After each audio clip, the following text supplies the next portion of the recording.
Hi అండి, welcome to our channel Nagalakshmi talks. అదిగోండి, నేను 4 టమాటాలు, 6 బెండకాయలు, 6 పచ్చిమిర్చి తీసుకున్నానండి. బెండకాయ టమాటా పచ్చడి చేయడానికి కొంచెమే చేస్తున్నాను. అదిగోండి, మొత్తం ముక్కలు కట్ చేసుకొని మగ్గనివ్వాలి. 2 స్పూన్ల ఆయిల్ వేసి బాగా మగ్గనిస్తే మాడకుండా జాగ్రత్తగా మగ్గనివ్వండి. ఊరకనే మగ్గిపోతే మగ్గినాక దీనిలో కావాల్సింది జీలకర్ర, వెల్లుల్లిపాయలు, కొంచెం ఉప్పు, చింతపండు. అదిగోండి మగ్గిపోయినాయి. కొంచెం పసుపు వేసుకోవాలి. దీనిలోనే చాలా బాగుంటుందండి బెండకాయ టమాటా పచ్చడి. సూపర్ టేస్ట్ ఉంది అసలు. వేడి వేడి అన్నంలోనే వేసుకొని తింటే సూపర్గా ఉంది. అదిగోండి, బెండకాయ ముక్కలు, టమాటా ముక్కలు, పచ్చిమిర్చి అన్నీ కలిపి ఆ చిన్న దానిలోనే నూరుతున్నాను నేను. బాగా నలుగుతుంది పచ్చడి దీనిలో. ముందు అవి నూరుకొని, అదిగోండి, తర్వాత కొంచెం చింతపండు వేసుకొని నూరాను.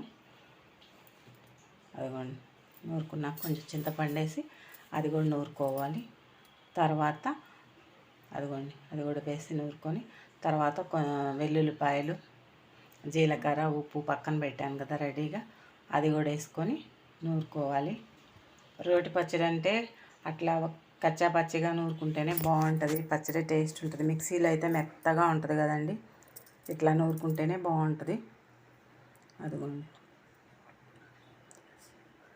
గిన్నెలోకి తీసుకొని తాలింపు పెట్టుకోవడమే. అదిగోండి, 2 స్పూన్ల ఆయిల్ వేసుకొని జీలకర్ర, పచ్చనిపప్పు, మినపప్పు, ఆవాలు వేసాను. తర్వాత వెల్లుల్లిపాయలు కొట్టేశాను. వెల్లుల్లిపాయలు లేనిది అసలు దేనిలోకి టేస్ట్ ఉండదండి. నేనైతే బాగా ఎక్కువ వాడతాను. ఆరోగ్యానికి మంచిది. మనకి రుచి రావాలంటే వెల్లుల్లిపాయలే. అదిగోండి, కరివేపాకు, ఎండుమిర్చి వేసాను, తాలింపు వేసాను.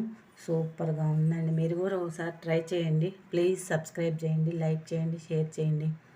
ఓకేనండి, చాలా బాగా వచ్చింది పచ్చడి. రోటి పచ్చడి అంటేనే సూపర్గా ఉంటుంది కదా. ఓకేనండి.